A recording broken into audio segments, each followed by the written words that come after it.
everything's well so far? Yeah. Okay, fantastic. There's another gentleman who helped me set everything up. All right, okay. Perfect. Yeah. Thank you, though.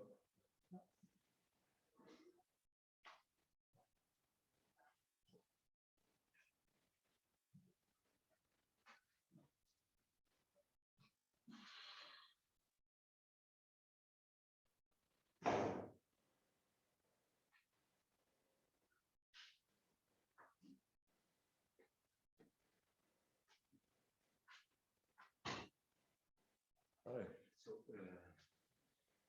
So, in case you want to point something there, Okay. I'm not sure if the pointer works, but you could use in your computer also with.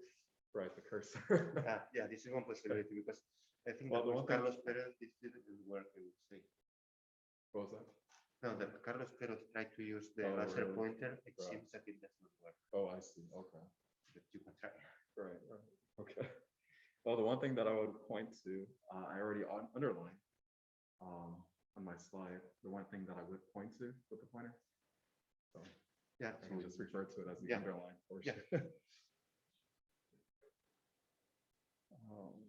Can you put maybe is it possible full screen? Oh or yes, not? it is. In- But there was something that happened where for some reason after some time passed, a smaller version of this would Oh, appear Okay, somewhere. then that's up to you. Decide then. But I mean, I guess I can just move my mouse. I thought it might have something to do with my screensaver, but I'm not finding. I'm not Alright. finding anything that would. Well, this is right. Oh no, I can. Yeah. No, when I go to full screen, it'll be. Alright, It'll fill yeah. everything. But I was trying to figure out the other issue.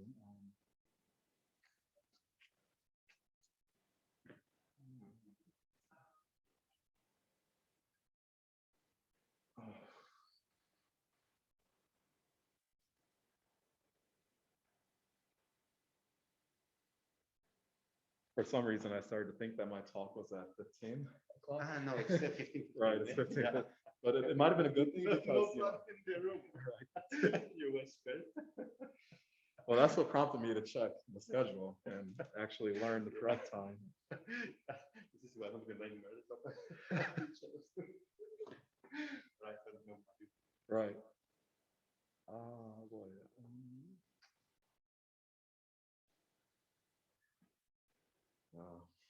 Well, hopefully this won't happen during the talk, but if it does, it's a small fix.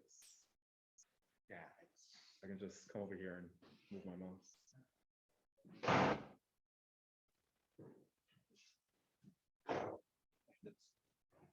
basically I think that's better, but you have to change the other.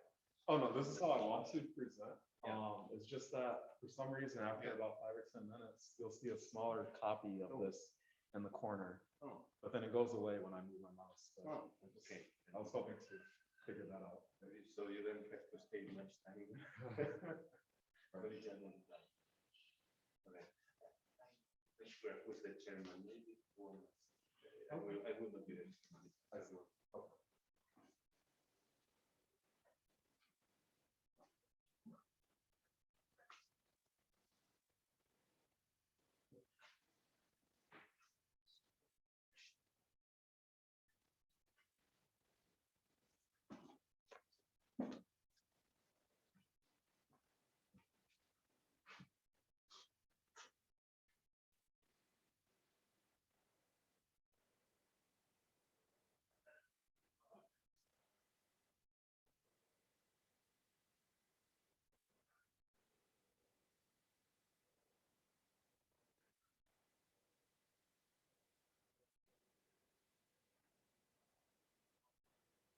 Did you have a good time Saturday? Well, Did you have a good time Saturday? Yes. You know, I wanted to, but I was very deterred by just the temperature. yeah, it was very good fun. It was. But you're also coming from Norway. So, I mean, was it cold compared to Norway? So I can show you a picture of the sun.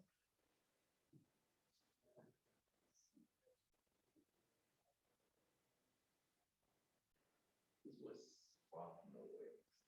So I was with. Are you what part of Norway? So this is Trondheim. Or where? So, north or south?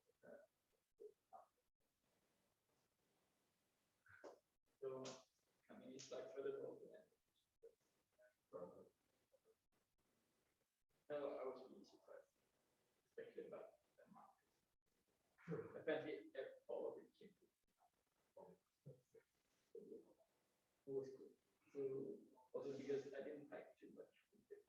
I don't know. For some reason I thought, oh, I'm going away from the waves.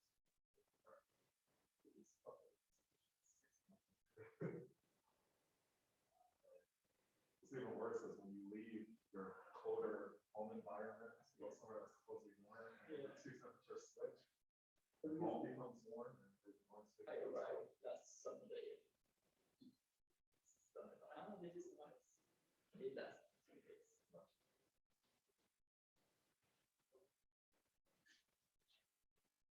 So are you here until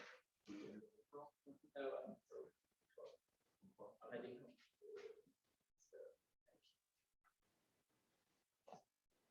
So what we use so what's up? basic. Okay, so you take into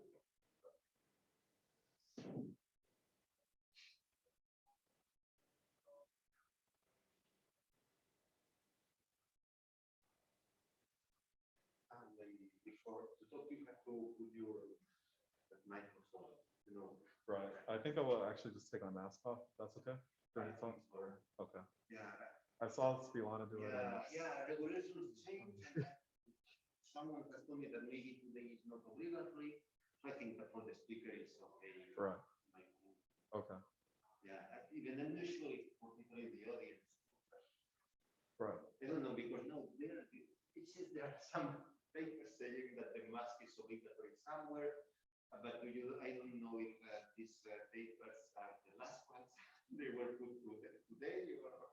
Right. But I think Okay, that will be great. I think they remove this corona certificate. yeah, I think so. That's what I heard. Yeah. Yeah, and then the restaurant they didn't have. But did I ask that? In most restaurants, last week they were asking. You know.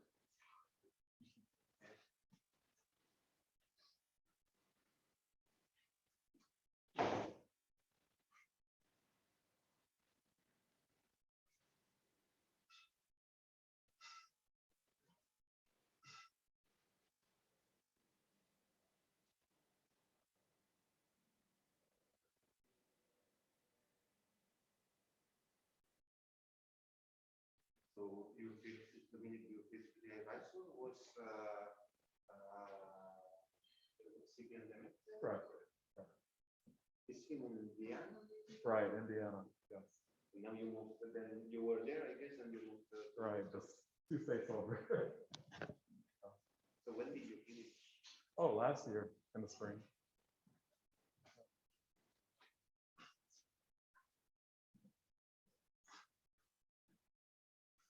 That was still a bit interesting graduating during the pandemic. No Yeah. commencement ceremony, for example. Yeah, it's a difficult period. Right. Yeah, the contact with the advisor is more online. Right. Yeah. Right. That's also traveling and lifting more complicated. Indeed. Indeed.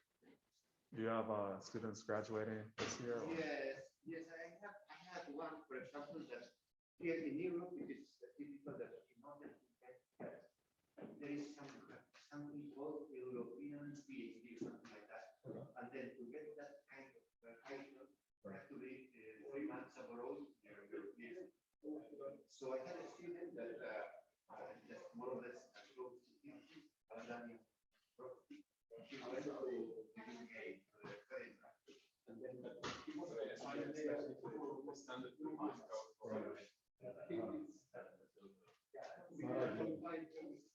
Another just go there.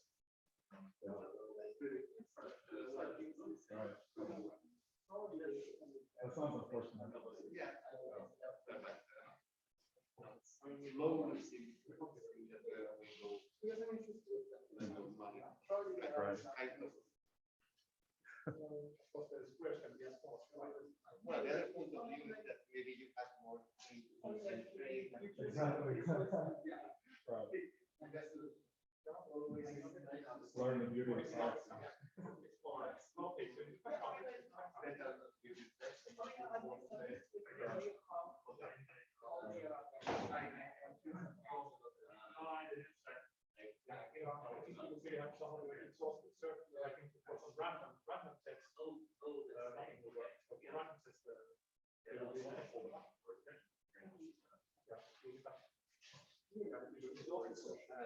No, I think that you should.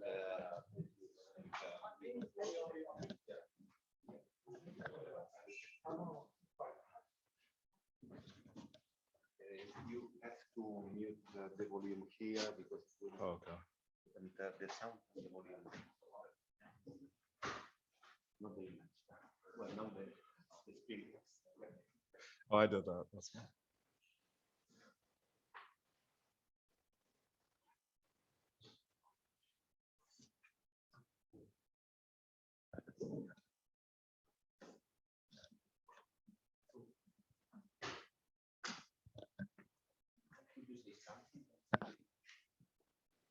Oh, say something?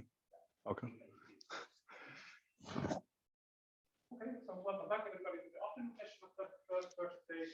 And our next speaker is Dóminique Kemp, and he will tell us about extending tangent surface decoupling. Yes, thank you for the kind introduction. And I would also like to thank the organizers for arranging this wonderful conference. So the work that we will be presented today was based upon a previous paper that is available on arXiv.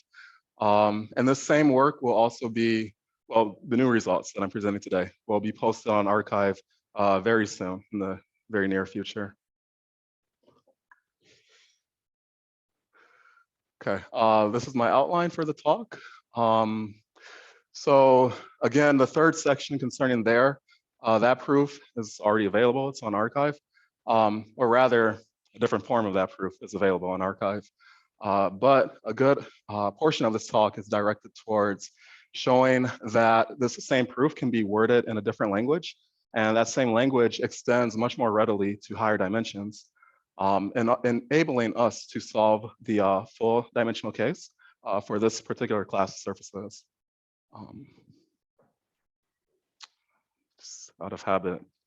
Okay, here's the notation that will recur throughout this talk. The usual abbreviation for the exponential function, the distinction between points in frequency and time space. All functions f will be short so that we have Fourier inversion as usual. Of course, when you are discussing decoupling, you need some notation for the Fourier projections. That's noted in the fourth bullet point. And phi, just about always, will be notation for the moment curve. And this will be the essential object through which we will generate hypersurfaces in Rn. Okay, so maybe not everyone here is familiar with decoupling. I wanted to briefly introduce the field. So given a wave f, or just some function f, to which we can apply the Fourier transform and Fourier inversion onto, we seek information about f by studying the composite waves. So think of f as having some Fourier support in a set that we're calling S, and then partition S into smaller subsets, S of I. And then reflected there is a corresponding decomposition of f in terms of the Fourier projections. And then, of course, within the realm of L2, differences between frequencies is sharply noted. This is Plancherel's identity. And decoupling is inspired, if you will, or it can be thought of sort of intuitively as a way of trying to extend this L2 result to arbitrary LP spaces, P being larger than 2. So the previous identity, Plancherel, that I'm calling 1. If we make an initial first step towards extending that same identity, the best we can do is an inequality. And here I've written that inequality as proposition 1.1. It was already very well known within the field of harmonic analysis. And this result can, of course, be obtained by way of Plancherel's identity combined with interpolation. And notice, right, so I don't think this is perhaps too new, but one thing I do want to emphasize is the paragraph in bold. That will become very significant in just a little bit. First of all, this decoupling called trivial decoupling is not just a tool that can be used perhaps within decoupling proofs, but is actually sharp when the SIs are equidistant translates of some fixed set S along a fixed direction. Are there any questions? Okay. So here is the formal definition of LR-LP decoupling. We have decomposition into subsets S1 through Sn that are pairwise disjoint. And notice that on the right, we have a little LR sum of LP norms. And concerning the constant factor, the number of subsets through which into which we are partitioning shows up there. The power is 1/2 to the 1 minus r, or 1/2 minus 1 over r. Now concerning C, the crucial point about C is that we want it to be bounded by something that has a most epsilon dependence on the number of subsets. This is called genuine LR-LP decoupling within the literature. Of course, we see, right, that if we plug in r equals 2 into this identity, the n factor disappears, modulo the epsilon dependence, right, for C. But if we refer back to proposition 1.1, we see here that the exponent will not disappear. You would instead have 1/2 minus 1 over p. And so this is where the bold statement becomes very important, because it tells us that until we get to a point where we are doing such a decoupling partitioning, L2 decoupling would not be possible at that point. So there's an implied limit, if you will, on L2 decoupling in light of proposition 1.1. And that can be expressed in this very brief statement with exclamation point that we have to avoid lines. And so this is why you will see in the decoupling literature that decoupling inequalities are typically applied to thin sets that look like neighborhoods of manifolds, something with some sort of curvature. Within this talk, we'll see that one principal curvature suffices, but originally, in the first optimal L2 and even LP decoupling were proven by Bourgain and Demeter, they dealt with hypersurfaces that had non-vanishing principal curvatures entirely. And we'll say a little bit more about their work in just a moment. Okay.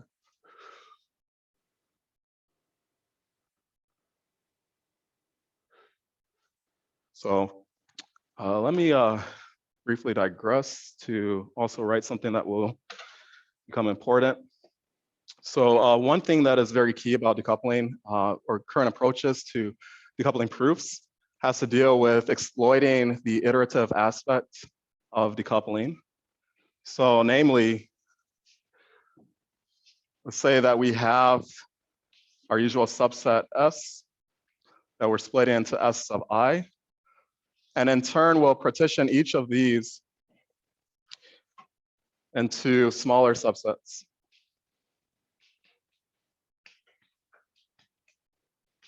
Thank you. Okay. And so as a starting point,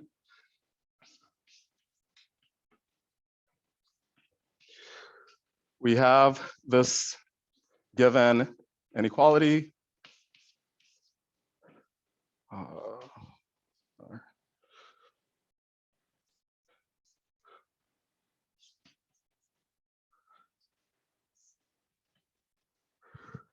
And then we have a family of smaller inequalities, or sorry, a family of similar inequalities, where we are projecting onto SI.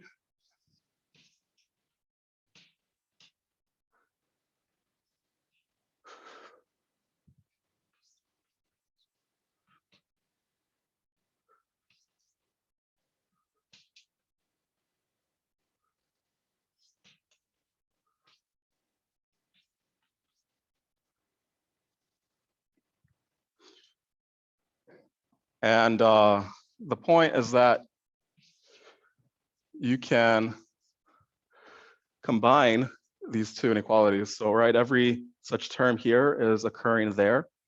And this expression fits nicely with the exponents that we have here. the R would cancel out the 1 over R, and you would again just be summing up this family of R powers of LP norms. But doing that for each I occurring in the sum here would give us a decoupling from S into the subsets at the smaller scale. And so this is where the iterative aspect comes into play. So to write that inequality,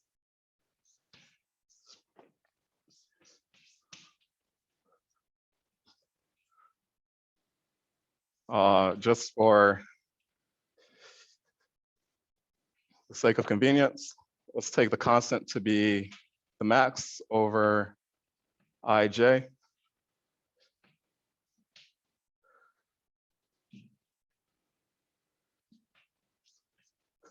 And then a sum over I and j.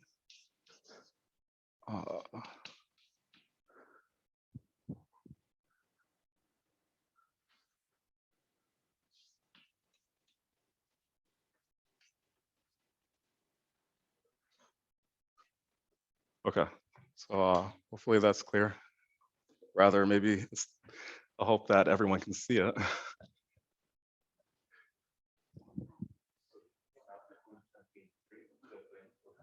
One more time. Mhm. Oh, the constant, which one, C, can depend on R? Yes, yes, yes, it can. Right.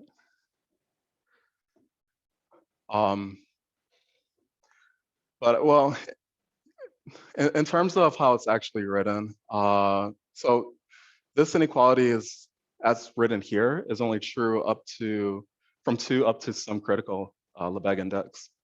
And so within that range, I mean, there is R dependence, but then you can also just bound by sort of the largest constant CR for R within that compact interval. However, of course, if you want to extend that decoupling inequality to something that would actually still be sharp, but for larger P past the critical index, then yes, you would have R dependence. That'll come up. Any other questions?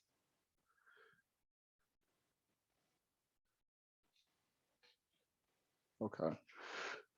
Thank you. All right, so let us discuss the, or describe rather, the surfaces for which we develop decoupling inequalities for in this talk. So I'm introducing to you a surface that is generated by using the derivative vectors of the moment curve. So right, phi is the moment curve. Might as well write that.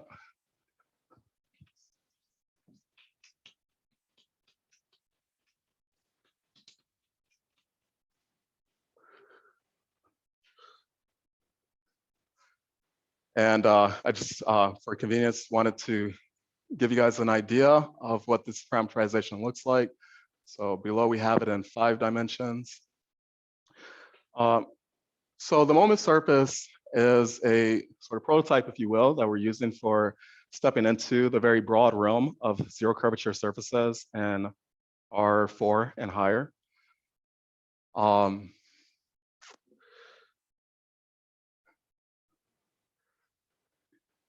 And there's a very nice algebraic structure that the moment surface has.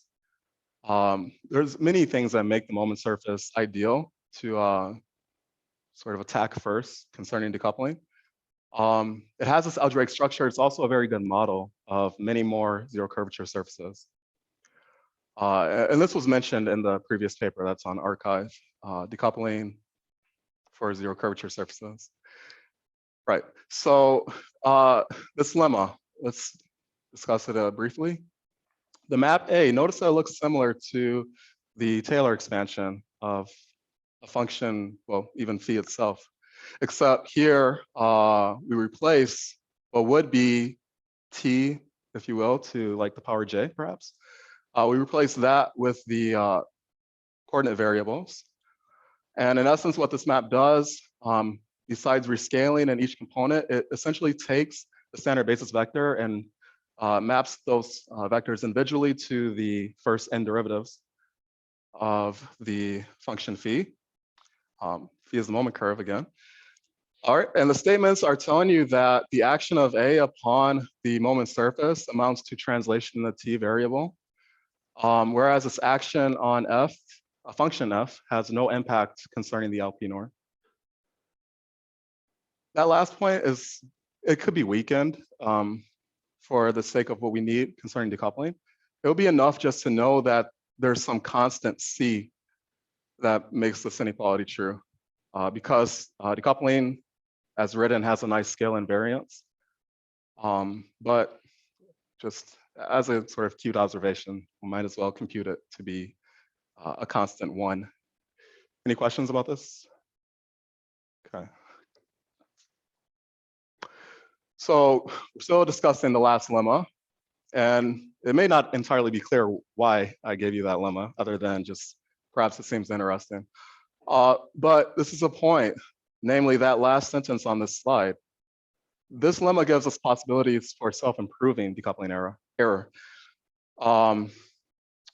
which would be the reason to do iteration to begin with, of the kind that I wrote here on the chalkboard.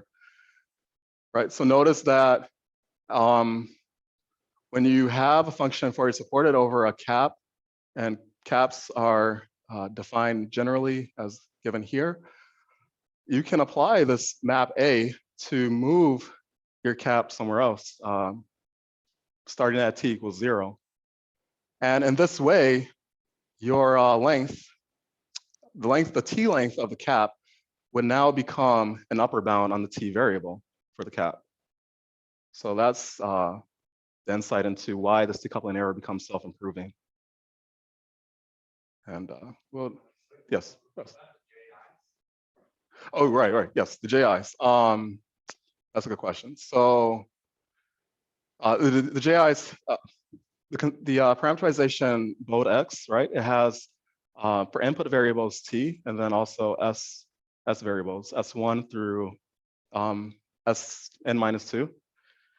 And so the JIs are just the domain for the SI variables, S variables. Yeah. Nothing more is meant than that.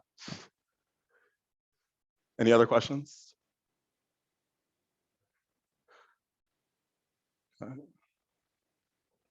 Here's our main result that we proved. And this is true on the one hand, it's true for all moment surfaces of arbitrary dimension. There's no dependence in the constant factor on the dimension. That amounts to a rescaling insight that can be applied in the course of the proof.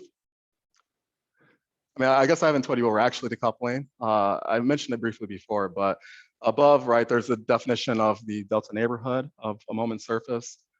And we're just extending, we're giving some width, if you will, to the moment surface by going up in the vertical direction, just delta length. Essentially flat means that, well, together, essentially flat and almost rectangular means that these caps are well approximated by actual rectangular boxes. So parallelepipeds. And this is an L2 inequality. And it's interesting that concerning the critical index that I mentioned before, where this decoupling inequality is true up to, is the Stein-Tomas index for parabolas. And we'll delve into a bit as to why. But it did seem intuitive at first that 6 should be the critical index, but it still is maybe somewhat interesting, at least, that this critical index does not depend on the dimension, the ambient dimension.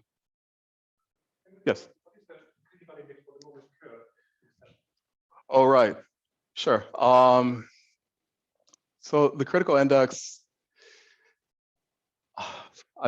I believe, is n times n plus 1, but yes, it does depend upon n. That much I do know, but I may not have that citation correct exactly. But it's also different because there you would have a different delta neighborhood for one. Your delta neighborhood would, in that case, look like a tube because you would want to follow the moment curve. And that is what amounts to, in fact, an increasing range of P values for which you would have a decoupling inequality. So it's more like this seems to be limiting. And one reason why it's limiting is because you have many lines, right? All the lines that are spanned by derivative vectors of the moment curve. Okay, one last note before moving on. We've only been discussing the moment curve thus far, but you can define, you can apply a similar definition to any non-degenerate Cn-1 curve to get a hypersurface.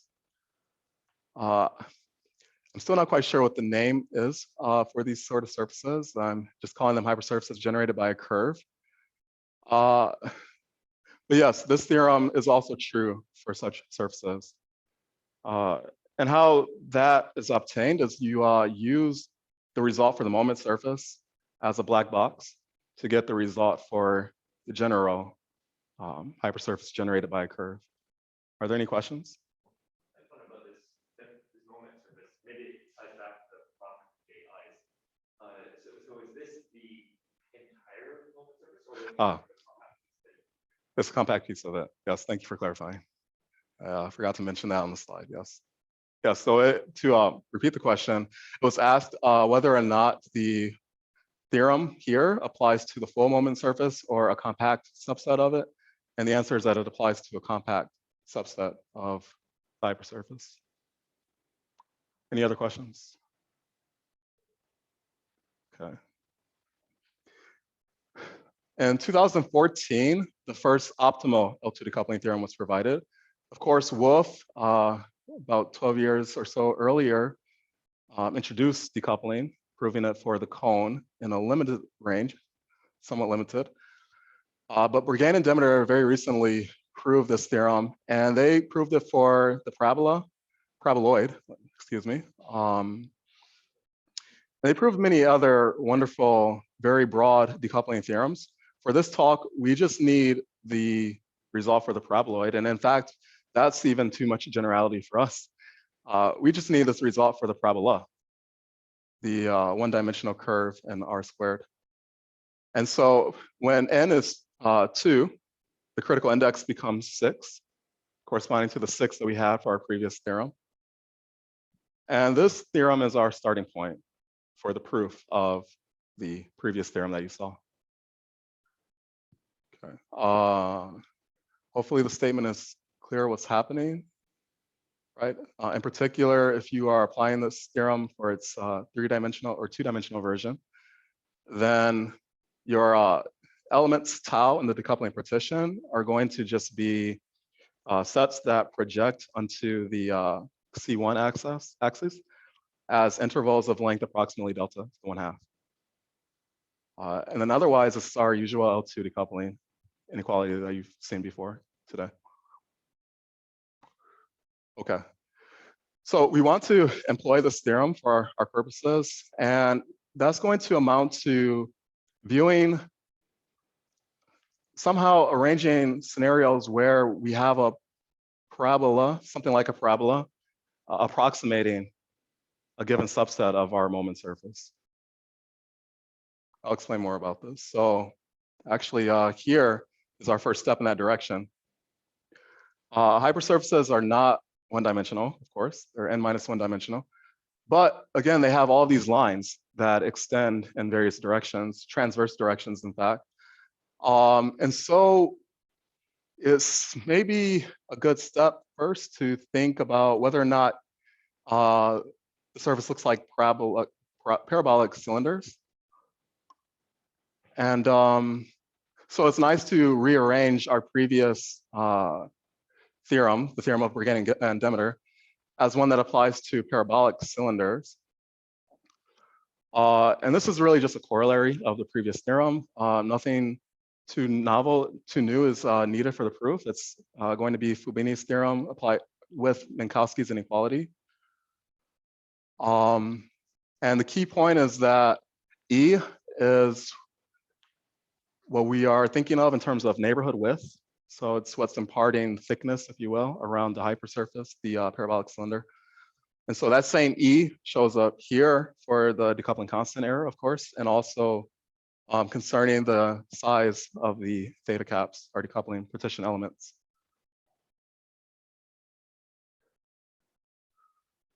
Okay. So this is the key corollary or the key form of the Bourgain and Demeter theorem that will be useful for our purposes. But notice that I'm trying to take a parameterized hypersurface and think of it in terms of, well, a graph or something that has a Euclidean coordinate type of description. So there is still one more ingredient needed. Oh, skip too far. And that would be here. This key condition establishes equivalence between the parabolic cylindrical approximation and our tangent surface.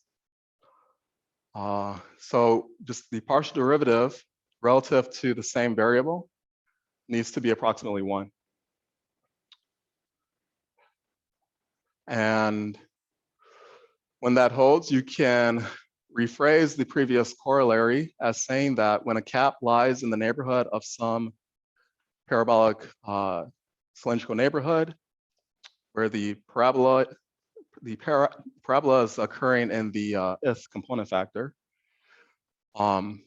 condition 8 will give you an L2 decoupling in terms of caps that have T length corresponding to e to the 1/2. I mean, approximately, within some constant factors, of course, because e need not be like an integer reciprocal. Are there any questions before we move on?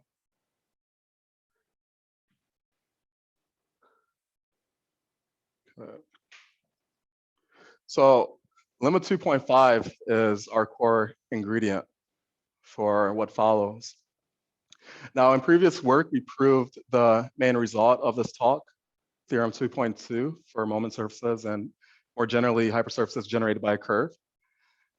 In this previous paper that was posted on arXiv, posted 2 years ago, I think, or 1 year, that theorem was proven in the case of n equals 3. Full generality, meaning that it was shown for all hypersurfaces generated by a curve, by a non-degenerate curve, in R3. And this is a picture of what not only the moment surface in 3 dimensions looks like, but also what the caps look like. I described them before with just sort of this formal terminology as being essentially flat and almost rectangular. But here, this is what they actually look like. They correspond to partitions in the T variable, and then the S variable is constrained to be essentially a dyadic power. Okay. So the proof for the 2-dimensional tangent, or moment surface rather, relied on using simple algebra and Taylor expansion to apply conical decoupling, in fact. So I don't know if I mentioned previously, but Bourgain and Demeter also in 2014 proved L2 decoupling for the cone. And the first time that we attacked the 2-dimensional tangent surface, moment surface, we tried to use conical decoupling instead. And it was an approach that worked. Namely, the above formula was derived, and then the error expressed there in terms of big O notation was nice enough to be able to apply an iterative scheme that worked. But perhaps you have already noted that cones, they look like parabolic cylinders locally, right? And so it's possible to actually just approximate the 2-dimensional moment surface directly by parabolic cylinders. So this is true by direct computation. X is again, the parameterization of the moment surface that I gave to you before. When you compute that difference, we have this expression on the right. And the point is that 3 minus 4s can be made very small relative to delta. And the other error is already excellent for our purposes. So to see 2 different descriptions, if you will, a Euclidean description and then our parametric description.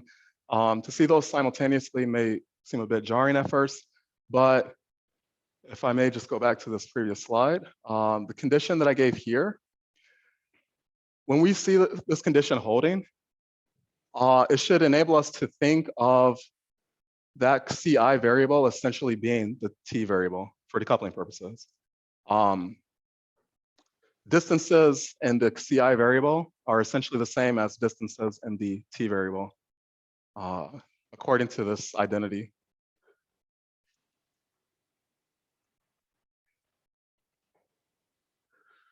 Right, so when we see T's on this side, assuming that that same condition holds, of course, we can think of T as being C2. And if you're applying a parabolic cylindrical decoupling, then that's really good error.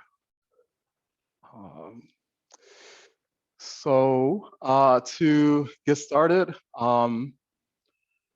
with showing how we can reduce 3 minus 4s to something very small, which is all that's needed to be done here. We partition M2 into annuli, quote unquote annuli. The point being that we want to have a more tangible hold on the S variable. So this way we know that S is essentially the dyadic power. And it's permissible to do this. All that's being applied is the triangle inequality with holders inequality. We're diagonally partitioning up to delta to the 1/3. And right, for each such annulus or annuli term, we are considering the previous equality, not inequality. And that expression can be exploited using lemma 2.5. So S has been essentially made constant as 2 to the minus k. And if we apply lemma 2.5, we will derive caps that have t length 2 to the minus k, right? So the square root of S squared over the annulus AK.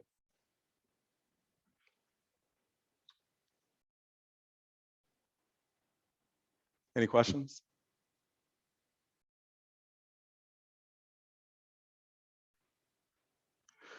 So to reiterate, the equality that I have in the middle of the slide is telling us that our surface lies within the 2 to the minus 2k neighborhood of a parabolic cylinder. And so the previous lemma 2.5 will give a decoupling in terms of the square root of that neighborhood width, which is 2 to the minus k.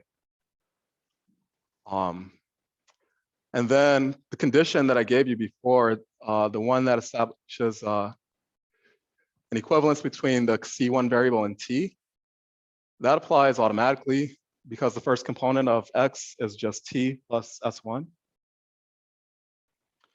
So everything is fine.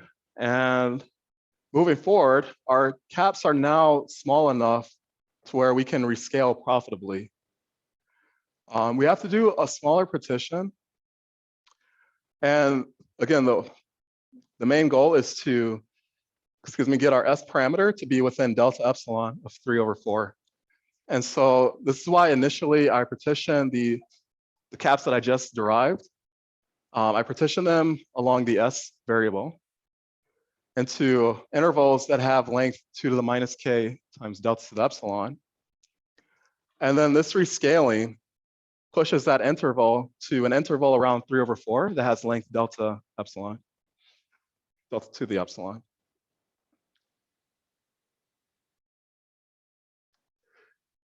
And that is what I wanted in order to make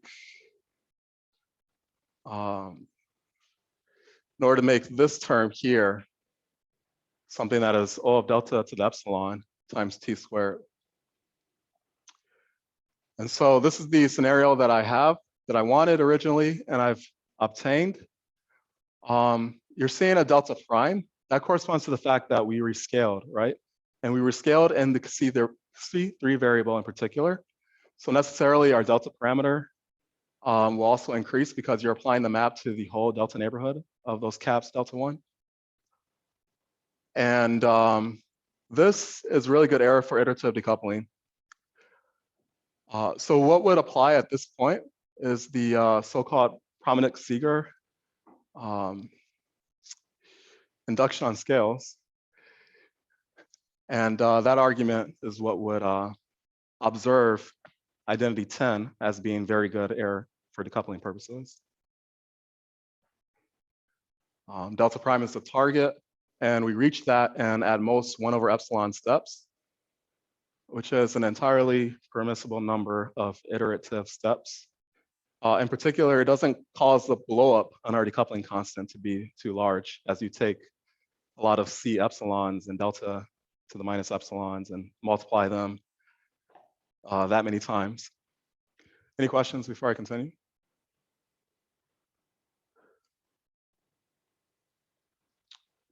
Right, so this wraps up the proof for the three-dimensional case. And in particular, it paves the way for how we should address the higher dimensional surfaces. But as soon as we move into 4 dimensions even, one additional degree of complexity is introduced, and I've underlined it. So even just dealing with, so when we now deal with C3 and C2, we don't just have the t squared term and the t cubed term that showed up before, but we have the linear term that I've underlined. And that's what needed a technique that was recently introduced in another paper that is on arXiv, decoupling via scale-based approximations of limited efficacy. Right, and so applying the technique there, which is also an induction on scales type of iteration, it paved the way for being able to deal with error that involved the underlying term as well. So for the second step of this procedure, or the second step of how we would obtain decoupling for the 3-dimensional moment surface, S2 would be the target length, target T length. And then afterward, we can rescale as before to prove the theorem for this dimensional case. But how things look different is that there's a slightly more complicated behavior in the sequence of scales that we are able to reduce to while seeking to get down to scale, intermediate scale S2. And the difference, again, has to deal with the presence of the linear term from the previous identity that I showed you. And notice that we're not even getting all the way down to S2. We can get to within epsilon concerning the exponent. But then that's fine because you can apply the same combination of triangle inequality and Holder to get down to S2 with acceptable error or acceptable decoupling constant factor. And it's very key too that the number of steps here is log over 1/epsilon. Anything larger would be too much. And this is, again, essentially what would have been the major obstacle in obtaining decoupling for the 3-dimensional moment surface. And concerning 5 dimensions and higher, I've given the basic core ingredients. Just more, something additional is needed to fully generalize, but it's more of a matter of semantics at that point. The idea is still the same of applying these sort of consecutive parabolic cylinder comparisons. So in the same way that we started with comparing C1 to C2 to get a parabolic cylinder, you would then pair C2 to C3 and so on. So step by step, one could obtain the proof of the n-dimensional moment surface, applying essentially all of what I've given to you thus far. Okay, so I think now is a good place to stop.